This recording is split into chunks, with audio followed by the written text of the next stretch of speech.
ये अपने high command से बनी।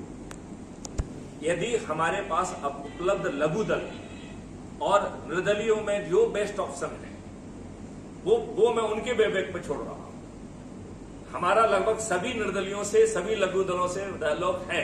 लेकिन जो जिसकी बात आप कर रहे हैं, छोड़ के जो निर्दलीय है उनको वोट दें।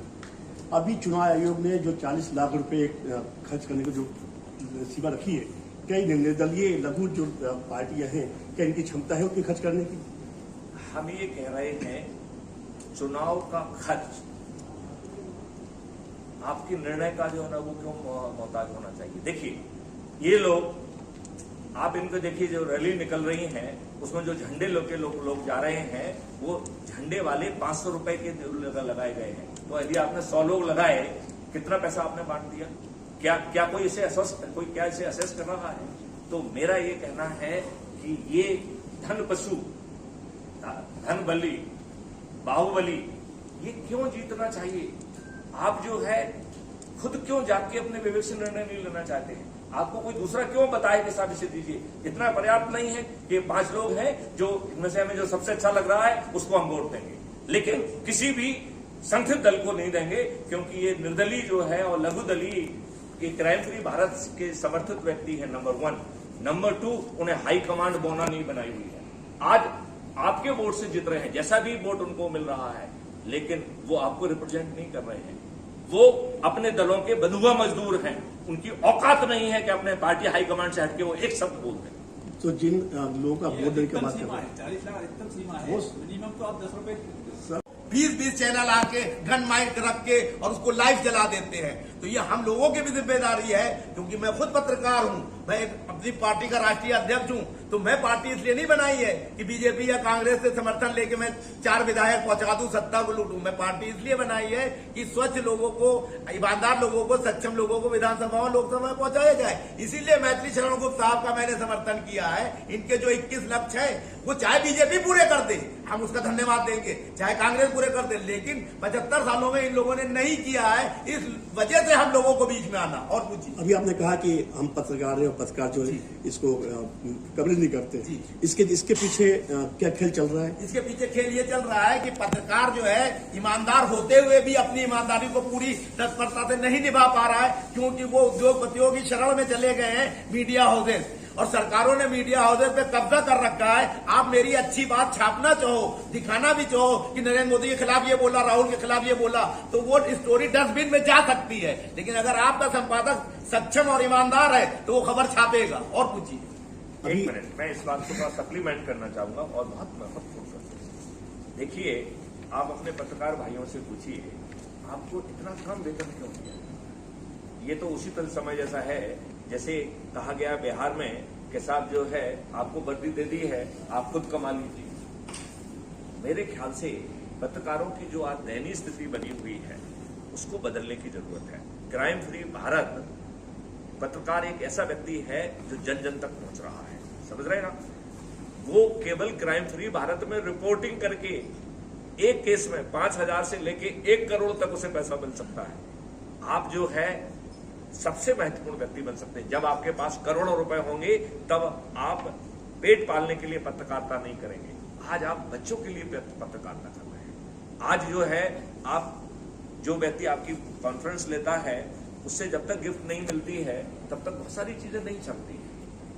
ये कठोर प्रश्न कहीं ना कहीं हमें अपने आप से पूछना पड़ेगा। तो ये आपकी आज दुर्गति कर दी गई है। आज मेजॉरिटी पत्रकार जो है 10,000 रुपए से ऊपर उनको वेतन नहीं मिल रहा है। वो 10,000 रुपए में अपने बच्चों का पेट पालने की स्थिति में नहीं है। मेरी एक पत्रकार से बात हो रही थी, मिस्टर अमन से।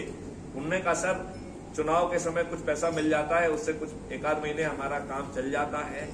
हमने अपने पत्रकारों की इतनी स्थिति, बुरी स्थिति क्यों बना दी है? ये हमारे चतुर्थ स्तंभ है डेमोक्रेसी के। फिर से जो है पत्रकारों की इनकम करोड़ों में होगी। क्यों? क्योंकि यदि आप एक केस जो कि जिसमें करोड़ों रुपए का कंपनसेशन होगा, बेसिकली क्राइम फ्री भारत के जो 5 सर्टेनिटी हैं उसमें ज्यादा नहीं खींचेंगे, लेकिन मैं ये बता दूं उसमें रेवेन्यू डिस्ट्रीब्यूशन का प्रावधान है। उस रेवेन्यू डिस्ट्रीब्यूशन के प्रावधान के तहत फरियादी को और गवाहों को, वकील को, पुलिस को, सभी को 5,000 रुपए से लेके 1 करोड़ रुपए तक का देने का प्रावधान है। अब अज्यूम कर लीजिए, यदि आपने एक ऐसे केस की रिपोर्टिंग कर दी, आपकी रिपोर्ट पे एफआईआर दर्ज हो गई और यदि आपने गवाही भी दे दी, तो 1 करोड़ रुपए आपको मिल गए रिपोर्ट देने के और 1 करोड़ मिल गए गवाही देने के, आप करोड़पति हो गए। आपको फिर जो है पत्रकारिता अपने प्रोफेशन के लिए कर पाएंगे, पेट पालने के लिए नहीं कर पाएंगे। जो आप कह रहे हो, कहीं ना कहीं ये पेट पालने का लालच और पूरे पत्रकारिता को इंडस्ट्रियलिस्ट ने अपने कब्जे में ले लिया है, खरीद लिए हैं चैनल्स को। आप जो है उनकी बात टो करने के लिए बेबस हैं। ये मैं आपके प्रश्न का कुछ जवाब ठीक दे पाया क्या? चलिए आपसे सवाल कर लेते हैं। जी, चट्टी बट्टी है, लिहाजा वो किसी भी राजनीतिक पार्टी को जो न देने की बजाय निर्दलीय और लघु दल, जिनको क्राइम फ्री भारत का समर्थन प्राप्त है, उनको जो है ना, जो उसमें से वो जो सबसे अच्छा लग रहा है उसको जो है वोट दें।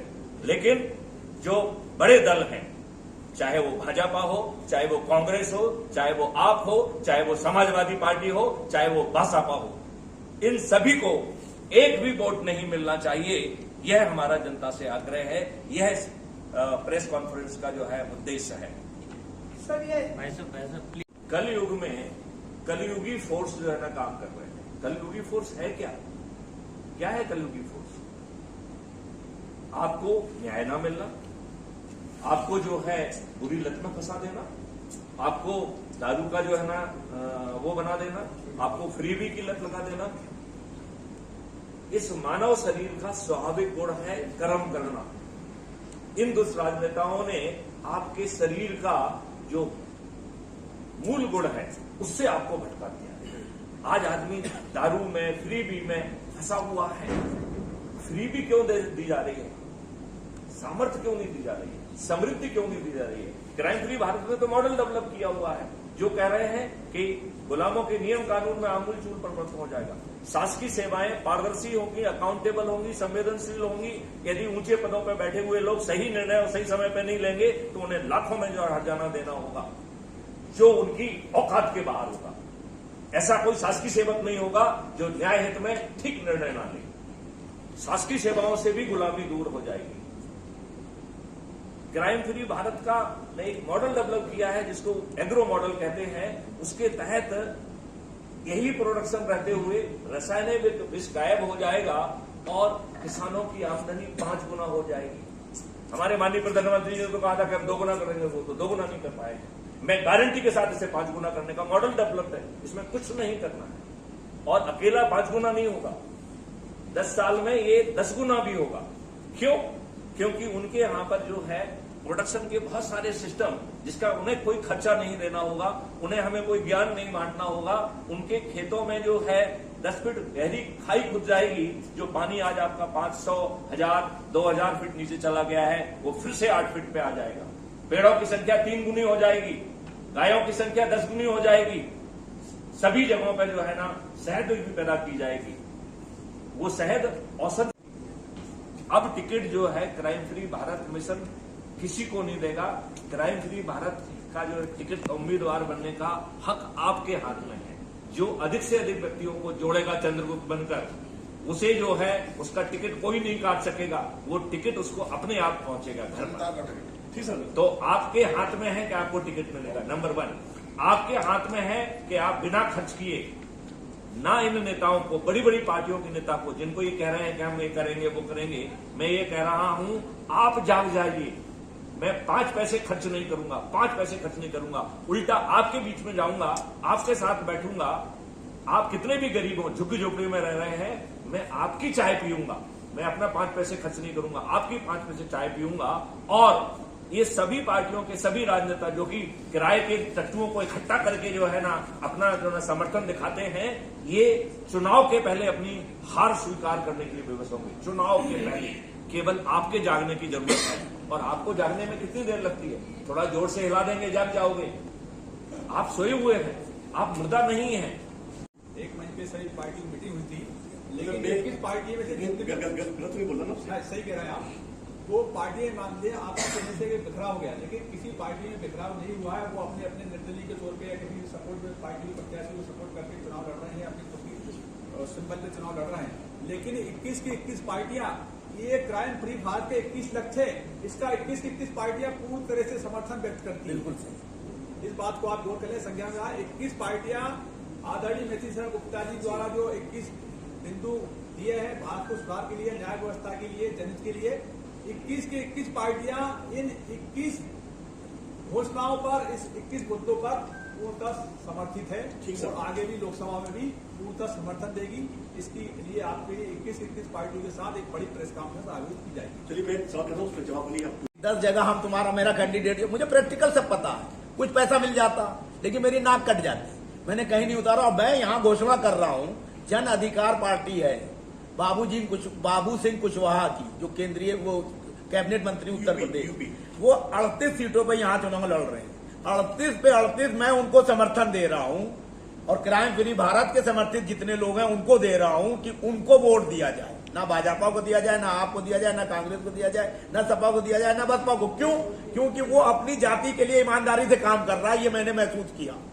मैंने पैसे वाली पार्टी को समर्थन नहीं दिया, ना मैंने कोई प्रत्याशी उतारा। 2024 में मेरा लक्ष्य है कम से कम 20 सांसद लड़ाऊंगा पूरे देश में, और वो 20 सांसद ऐसे होंगे आप जैसे लोग, गली से उठा के आदमी को एमपी बनाऊंगा। वो योजना मेरे पास है। 10 करोड़ रुपए जो खर्च करेगा वो मेरे कैंडिडेट से हारेगा, वो पूरी योजना है। इस व्हाट्सएप से ही मेरे आदमी के 3 मैसेज रोज जाएंगे सारी जनता के पास। योजना पूरी है, उसको क्रियान्वित करने में टाइम लगेगा। हम किसी के साथ तालमेल करने के लिए नहीं। आपने कहा एनडीए या INDIA किसके साथ जाओगे? हम किसी के साथ नहीं जाएंगे। आगे पूछो सर। आपने जिस का नाम लिया, भारत के तौर पर भारत सरकार ने स्वीकार किया और आज ये नेशनल पुलिस मिशन है। मैं आपको ये भी बताना चाहूंगा कि इसका प्रोजेक्ट हेड और नोडल ऑफिसर मैथिली शरण गुप्त ही है, लेकिन मैंने ये महसूस कर लिया। आपको एक चीज और बता दूं, मैंने 30 सितंबर 2020 में एक कानून का ड्राफ्ट भेजा था कि इस क्राइम फ्री भारत का लीगल स्टेटरी आधार क्या होगा। वो अभी भारत सरकार पर विचाराधीन है, जिसमें भारत के हर नागरिक को फंडामेंटल राइट टू प्राइवेसी दिया गया है। लेकिन वो प्राइवेसी जैसे सभी फंडामेंटल राइट्स कंडीशनल हैं, ये भी एक कंडीशनल फंडामेंटल राइट है। The moment you will commit crime, जैसे ही अपराध आप घटित करेंगे तो आपका ये राइट टू प्राइवेसी सीज हो जाएगा। हमारा सिस्टम आपकी रिपोर्ट भी कर देगा, 15 दिन में जो है ना उसका इन्वेस्टिगेशन कंप्लीट कर देगा, और बिना कोर्ट जाए 3 दिन से 30 दिन के अंदर video based distributed trial system के माध्यम से आपको न्याय भी दे देगा। सर आप लोग यो लेटर लिख के सिटिंग डीजी ने माननीय प्रधानमंत्री को दिया कि 15 मिनट का जो मुझे आप समय दे दीजिए, मैं इस देश को क्राइम फ्री भी कर दूंगा और समृद्ध भी कर दूंगा, और आपको पैसा नहीं लगेगा। आपको 1 पैसे की FDI की जरूरत नहीं होगी, आपको धन की जरूरत नहीं होगी, आपको पॉलिस की जरूरत होगी, काम करने की जरूरत होगी। पानी जो है, ये तो छोड़िए आप जीतने हारने की बातें, पानी जो है वो शुद्ध हो जाएगा, पानी रासायनिक विष से मुक्त हो जाएगा, पानी फिर से 8 फीट का हो जाएगा, पेड़ों की संख्या 3 गुना हो जाएगी। नहीं तो भाई साहब आपको जो ना अपने पीछे पिट्ठी के ऊपर बहुत जल्दी एक ऑक्सीजन का सिलेंडर लेके चलना पड़ेगा। आप चाहते हैं कि आपके बच्चे ऑक्सीजन सिलेंडर के साथ जिए? तो सर आप इसको क्या मानते हैं, आपके प्रधानमंत्री की कमजोरी, मजबूरी, या आप अपनी बात से नहीं रख पाए, ये मानते हैं आप? नहीं, मैं ये कह रहा हूं कि उनको प्रेजेंटेशन की कॉपी दी गई जी। हमारे जो है टोकनो जी 2009 गुजरात कैडर के उनके PS थे, उनसे बात की गई। तो मुझे लगता है कि हमारे प्रधानमंत्री की कथनी और करनी में फर्क है। जो कह रहा है कि मैं तो बच्चे की बात मानता हूं, बच्चे की बात सुनता हूं, वो एक सिटिंग डीजी प्रेजेंटेशन भेज रहा है और देश को अपराध मुक्त बनाने के लिए उसके पास 15 मिनट का समय नहीं है, तो उसका देश का प्रधानमंत्री बनना लज्जा का विषय इस देश के लिए। थैंक यू सर, ये सुनना चाह रहा आपसे। नमस्कार। देखिए, सबसे बड़ी कमी ये है कि हम सोए हुए, एक स्वतंत्र देश के नागरिकों पर राजनेता 1857 की क्रांति को कुचलने के लिए बनाए गए नियम कानून को क्यों थोप के रखे हुए हैं। सुधार के नाम पर जो अमेंडमेंट किए गए, उन अमेंडमेंट के माध्यम से हम जैसे लाट साहबों को और अधिक अधिकार दे दिया है। आप जब अंग्रेजों के गुलाम थे, आज आप उससे बड़े गुलाम हैं। जब आप अंग्रेजों के गुलाम थे उस समय आप ध्यान से सोचिए, हमारे अदने से लोग अंग्रेजी साम्राज्य के नाक खट्टे करते हैं। आज जब हमारे बोर्ड से सरकार बन रही है, हमारी घिघी क्यों बंद है, हमारे मुंह से आवाज क्यों नहीं निकल रही है?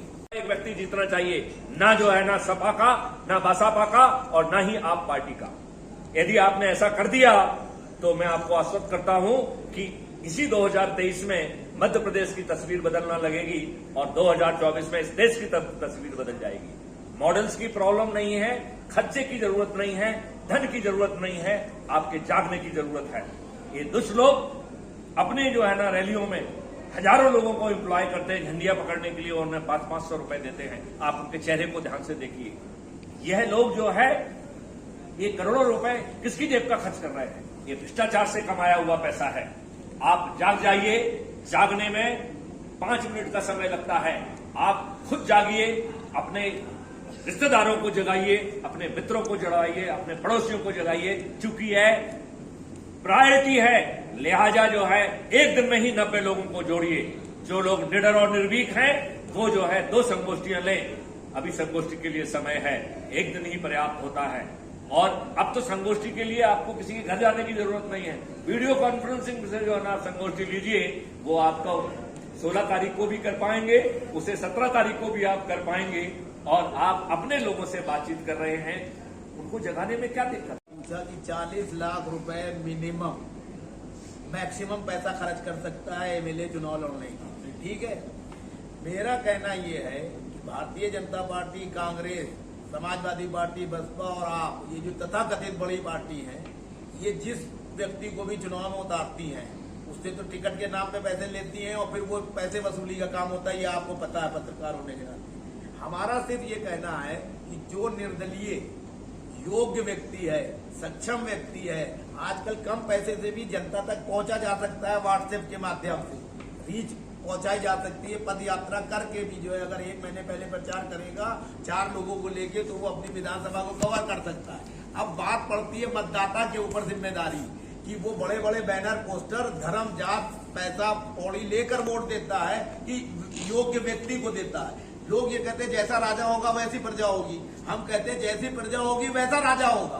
प्रजा आज अगर चोर है, पैसे लेके जो दे रही है, वोट दे रही है, या बाहुबल और धन बल के इस्तेमाल वालों से आकर्षित हो रही है, तो ये प्रजा की कमी है। अगर प्रजा ईमानदार व्यक्ति को वोट दे दे, जो उसकी नजर में ईमानदार है 10 लोगों के बीच में, वो चाहे निर्दलीय क्यों ना हो, तो वो आदमी उनकी लड़ाई विधानसभा में लड़ सकता है। आपका दूसरा सप्लीमेंट क्वेश्चन था कि वो निर्दलीय वहां चला जाता है दूसरी बड़ी पार्टी में बाद में। ये भी बात सही है कि ये बड़ी पार्टियां ऐसा कॉकस बनाए हुए हैं, या तो निर्दलीय और सक्षम व्यक्ति को तोड़ लेती हैं या उसको 2-4 टिकट का लालच देके अपने में समाहित कर लेती हैं। इसी वजह से एनडीए का गठन हुआ, इसी वजह से INDIA का गठन हुआ, क्योंकि सत्ता की चाशनी को चाटना है बीजेपी को भी और कांग्रेस को भी। तो इस चीज को खत्म करने की जिम्मेदारी चुनाव आयोग के ऊपर भी है, क्योंकि चुनाव में इतना ज्यादा पैसे का इस्तेमाल ना हो।